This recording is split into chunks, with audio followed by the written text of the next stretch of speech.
Welcome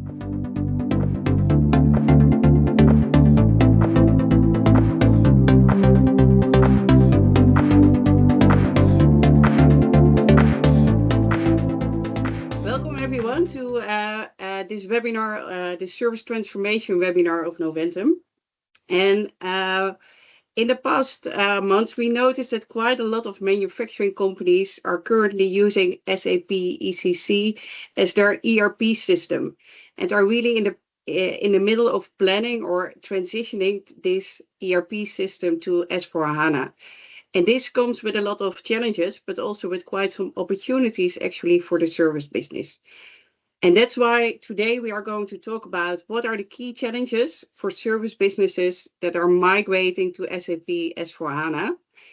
And as I'm not a specialist in SAP, I've invited our implementation partner, Ideo, and more specifically Krijn Verdaasdonk, to join me today to talk about this topic.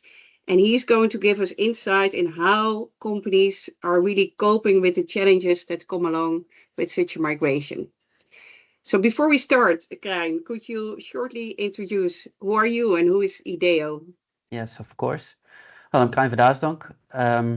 Within Ideo, I'm the practice lead of our functional service practice. Basically, this means that I'm responsible for helping our customers with their service processes and their SAP service solutions. And there I have a role in both pre-sales and innovation, but also a role on the projects themselves when we implement the SAP service solutions. So as a company, Ideo, we focus on both the maintenance and the service processes within our company, and then more specifically on the SAP solutions, the IT solutions to support the organizations with that. Okay, great, thank you. And Krijn, before we are going into the changes that have to be considered, or the challenges that have to be considered from the transition from ECC to S/4HANA, could you perhaps tell a little bit about the differences, the characteristics between the two ERP systems?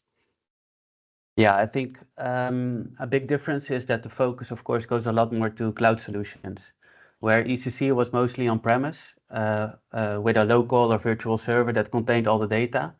You see that the future is in the cloud systems. So, of course, SAP also realizes that, and their focus also shifts to the cloud solutions. It's important to notice that there's a distinction between the public and private cloud in SAP. With the public cloud, you have a development stack where new updates are directly pushed and automatically to your system, which means you're always up to date. You have a complete system, and another benefit is that you have a quick setup. However, the possibilities for custom developments, especially in the core, are limited, if not impossible. So then you can use extensions that you can make through the business technology platform, also called BTP. On the private cloud, you have a development stack that can be hosted by SAP, another partner, or even be on-premise. In this development stack, it makes it possible to schedule your own updates, but also develop a bit more in the core, although there are some differences between what is possible when it's hosted by SAP or not. When you look at Gartner's space layer architecture, you can opt to have your backbone system of record in an on-premise or private cloud system, while you put your systems of differentiation and innovation more in the cloud, because they can develop more rapidly. Of course, they will be connected through standard integrations to your systems of record. Yeah. Okay. And it's really nice that SAP wants clients to move to more cloud systems. But could you explain a bit what does this mean for service organizations? And 1 second, I just want to say to the audience, any questions can be asked at the end, but in between you can also use the chat function to already let us know about the questions that you would like to see answered. Krijn, back to you. So this move to cloud systems, what does that mean for service organizations? Can you tell a bit about that? Yeah, I think it comes with an opportunity, but that cuts on two sides. So firstly, there's more standardization in cloud systems. So it gives the organizations the possibility to critically evaluate their own processes. I mean, if hundreds of companies within the same sector can do their process like this, why shouldn't I be able to do it that way? And then the question for a company is, Do I want to invest a lot of money in working out and supporting my own specific process? Or do I choose the best practice for the core flows and thus being able to invest more money in my key differentiators as an organization? But by the way, the term best practices, yeah, you will hear it a lot in SAP landscape. I myself think it's sometimes a bit contradictory to the cloud thought because it implies an end state. I think it's better to say instead of best practices, like the best practice at this moment. Another opportunity are the IT cost benefits. What you see with the ECC system is that you need updates regularly, and it has a big impact on an organization. With the cloud systems, you can save on the total cost of ownership because you don't have to maintain and patch your service yourself. Furthermore, because you're always on the newer patches, you can trust to be on the latest security levels as well. So also from a security eye point, it's smart to go to a cloud solution. Okay. But thinking about that first part that you were saying about this, okay, let's take a moment to rethink processes, rethink the way you work. So that's really perhaps something that manufacturers should consider before they just migrate to the new system. So Indeed. if you would be the CEO of a manufacturing firm, like how would you then approach such migration to S/4HANA? Yeah, good question, because of course you have several scenarios to approach a migration to S/4HANA. And for every client, yeah, of course, a different approach can be more beneficial. We see it as you have two sides of a spectrum. So on the one side, you have a brownfield approach for a migration, on the other side, a greenfield approach. The brownfield implementation means you take all your existing processes in ECC and implement them or try to implement them the same way in S/4HANA. Basically a lift and shift. So obviously a big pro of this approach is that you will have little to no impact on your business service processes. So the business should be able to carry on as usual. But the biggest con also lies in the shadow of that advantage. Some very specific business processes could be possible that they have been made in ECC with a lot of effort. So it can also be really heavy to rebuild it in S/4HANA. Means a big financial investment in your new system, even though there might be another out-of-the-box, more suitable and more innovative solution readily available. Furthermore, if you take a monstrosity from ECC to S/4HANA, you can limit your further innovations and agility, both in business and IT perspective.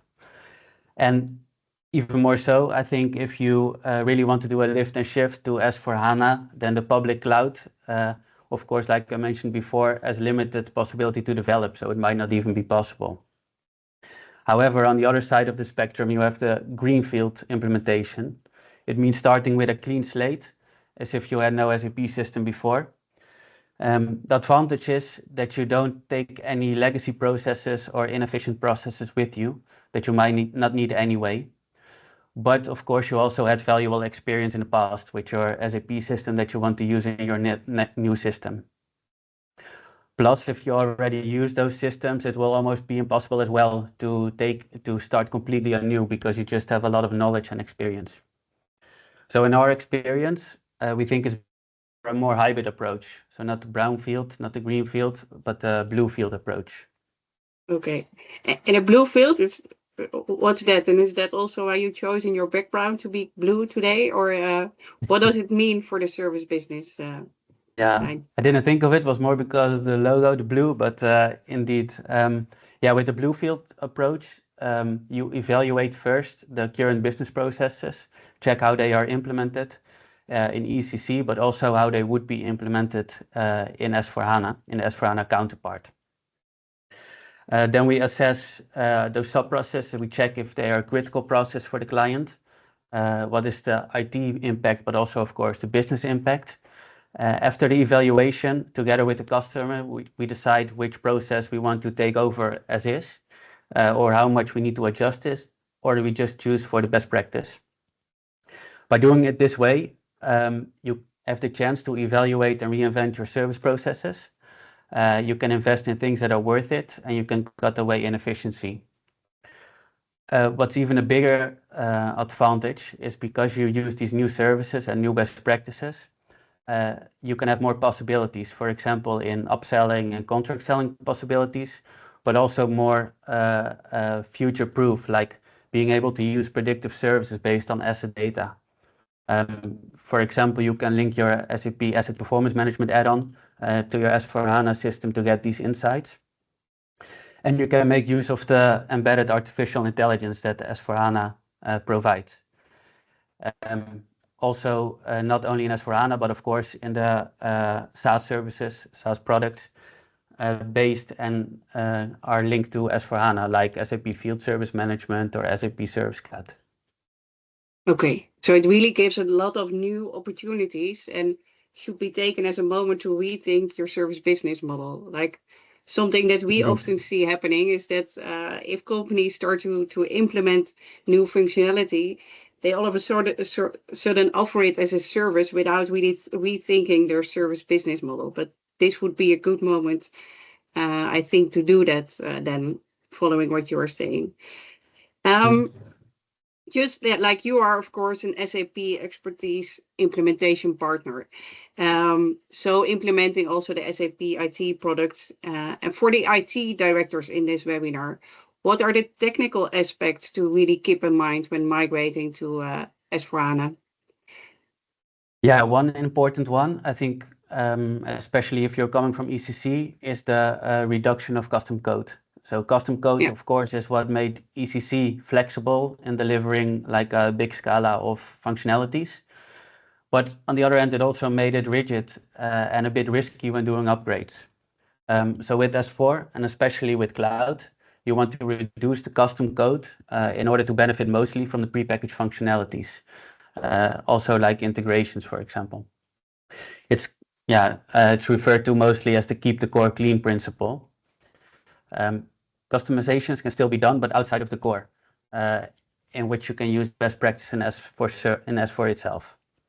Especially on this part, it is also important, of course, to find the right partner who has experience with the different solutions to minimize the risk for the implementation. Also, integration and migration are important to keep in mind because it's, everyone I think in the call knows it's too simplistic to view SAP as an isolated system. Of course, you are in a certain market and you can have your market solutions integrating with SAP. So SAP is always part of your system landscape. Therefore, when looking at migrating to the SAP system, you will have an impact on the surrounding systems as well. Not only for integration, but also the migration of actual data from the old to the new system. Okay, good. Thanks, Krijn. We have already a question from the audience. So someone is asking, which are the most used use cases for AI in S4 for service? Could you elaborate a bit on that? Yeah, what you see, as I mentioned before with the Gartner landscape, is that you see the developments are going fastest, like in the surrounding systems. Also, when you look at the AI developments.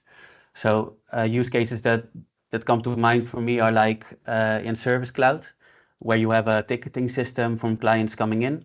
What you can do now is generate an automated response in which you can have some toggles as an employee, like, okay, I want to do it formal. I want to have a long answer, a short answer. And by that, with generative AI, you can reply quickly with an email that you just need to review instead of every time thinking out all the details. And of course, that email is also generated with details from the service order or things about the client. On the other hand, when you come further in the process, when you look, for example, to the scheduling of orders to technicians or engineers, of course, you also have big AI functions in SAP Field Service Management, for example, by creating the whole schedule automatically for you. Okay, so that's already one use case to further like optimize the delivery process and make it more effective. Another question that the same person had, like, what's the best approach in order to deal with data migration from R3 to S4, especially related to customer material master data and installed base data?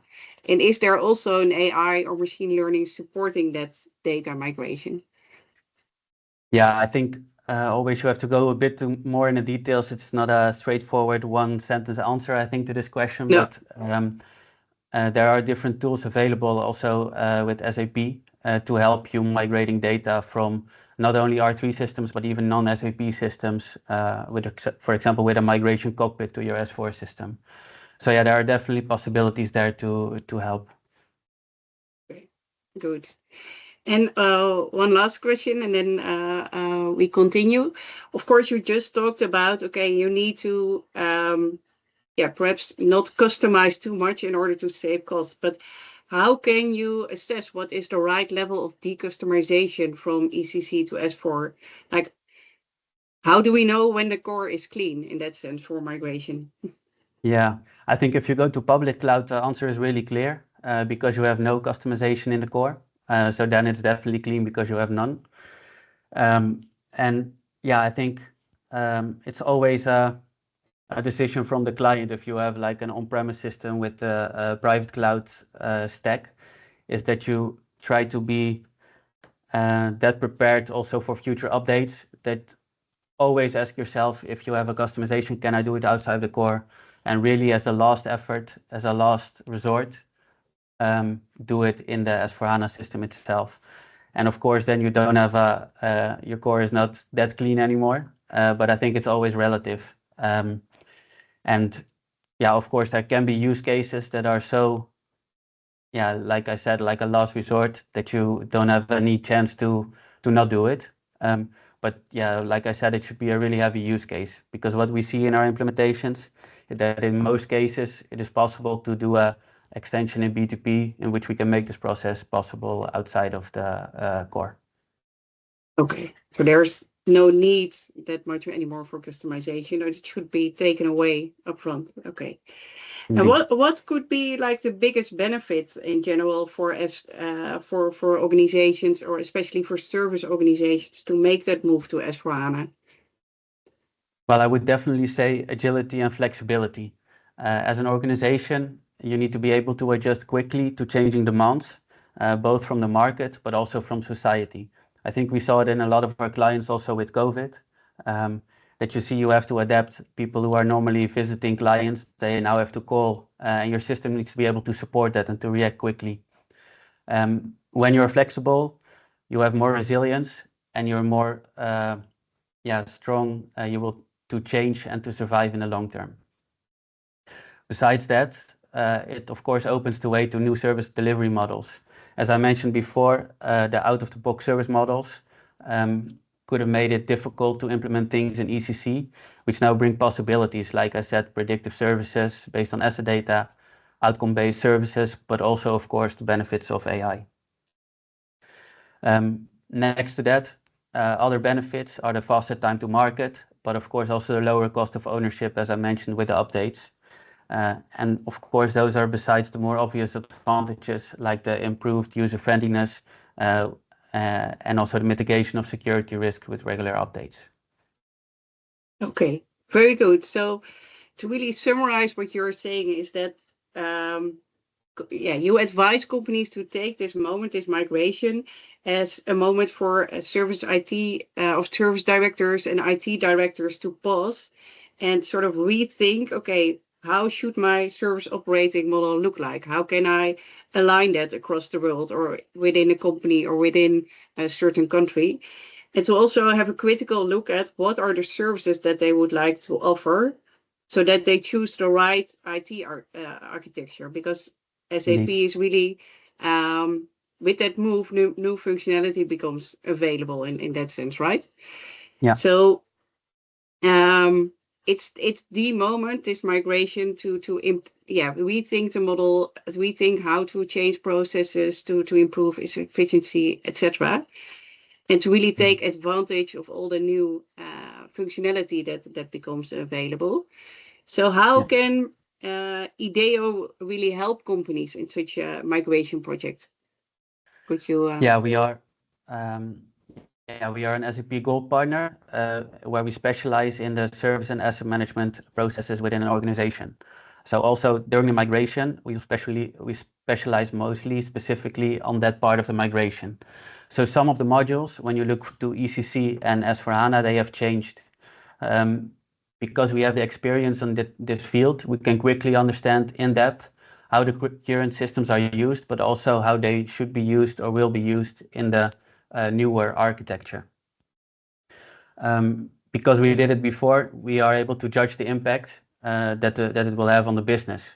So also when you have to leave certain functionality that you have now, what can be the impact of that and how you can best follow up on that gap. So if you do not have that expertise, you're basically gambling in the hope that you make the right decision because you're not sure what the new models will do. And of course that's a risk because it can hamper the daily operations after going live. Of course, any migration, the business continuity has to be guaranteed. So that's the most important part of your end result. Yeah. And how do you see our collaboration, so Noventum and Ideo, how can we enhance each other to provide more value to customers? Yeah, we've been doing it for a while, of course, and we thought it's nice to bring it out official. But of course, Noventum helps their clients with growing service organizations and optimizing their service processes from a business perspective, where Ideo specializes more on the IT part of that equation. So therefore, we can help each other, but mostly our clients, to utilize the market in full. Of course, successful transformation is taking care of both the processes, but also IT and people. And the focus of Noventum, I think, is more on the business processes and the people, where the core focus of Ideo is on IT processes and systems. So with this collaboration, I think we can deliver the best support and guidance. Yeah, to help customers really improve. Okay, thank you, Krijn. Indeed. I went through my questions. Of course, there's now the opportunity again for the audience to perhaps ask some more questions. Thank you for those that already did. So let's take a moment to see if there are any other questions from anyone. Otherwise, I still have one because we always know that master data, like especially in service organizations, is an issue. Like how to ensure that master data is well defined, that really people, with one object perceive it all in the same way. How do you see that as a critical success factor within such migrations? Yeah, I think it's critical, of course, if your data is not correctly, if your data is not correct, then your end result has a big risk of not being correct as well. So of course, as mentioned with both the integration and migration part, I think it's really important that the migration, both in your ECC system as in your S/4HANA system, is correct. And in that sense, it also is an opportunity when you go from ECC to S/4HANA to do data cleansing and to have your master data of a higher quality in your S/4 system than it was in your ECC system. And also with cleaning up that data, you have several SAP tools, also related, for example, to that cockpit, but also more on the master data governance level and applications. Yeah. To really enhance it, because data, of course, will enable in the future new services, but also to improve the effectiveness. Okay. There's one more question. So what are your thoughts, Krijn, about replacing SAP CS? Is S/4 the right solution? Yeah, in most cases, definitely the answer is yes. It also really depends, of course, what way you're using your customer service module right now. But indeed, if you really have the standard customer service process in which you have, of course, the partners, the bills you send out, and your integration to SD, then definitely S/4 is the best solution forward. Yeah. Of course, with public cloud, there is no CS. So with the public cloud development stack, you will have to go to S/4. Unless you're doing a really maintenance-centered CS order, then of course you can use the enterprise asset management module. But for most cases, S/4 is the right solution to replace CS. Okay. Thank you. I don't see any other questions coming in. So Thanks a lot, Krijn, for being here today and for giving us insight into how to tackle these challenges. If anyone in the audience still has questions, feel free to reach out to us, and we will also share the recording with you of this webinar somewhere next week. And thank you for listening, and wish you all a pleasant day. Yeah, thank you very much. If there's anything, just reach out to us and we can answer further questions. Thank you. Okay. Have a nice day.